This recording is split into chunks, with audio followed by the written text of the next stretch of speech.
இப்போ வந்து சாப்பிட்டுட்டு உள்ளே கிளம்பலான்னு சொல்லிட்டு, ஏன்னா எவ்வளோ தூரம் வாக் பண்ணணும் என்னன்னு தெரியல.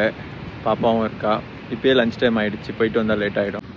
ஏன்னா இங்கே வந்து நம்ம ஊர் மாதிரி சாப்பாடெலாம் கிடைக்காது. இங்கே பாருங்கள், வீட்டிலேருந்தே வந்து எல்லாமே ஃபுல்லாக ப்ரீ பிளான்டாக வந்துட்டோம்.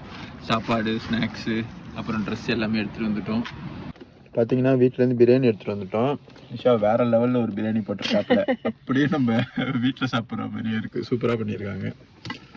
காய்ஸ், லஞ்சை முடிச்சுட்டு இப்போ கொஞ்சம் அப்படியே தெம்பாக வாக் பண்ண ஆரம்பிச்சிருக்கோம். பார்க்கறதுக்கே பயங்கரமாக இருக்குது, த்ரில்லிங்காக இருக்குது. பாப்பா பயந்துக்கிட்டு வராமல் மேலே நிற்கிறாங்க. தங்கம் வாங்க, பயப்படாதீங்க வாங்க. தலைக்கு பயத்தை பாருங்க, ஒரு ஸ்டெப்பாக கம்பியை பிடிச்சி இன்ச்சு பை இன்ச்சாக நடந்து வந்துட்டு இருக்காப்புல. அவனுக்கு எவ்வளோ பயத்தை பாருங்களேன்.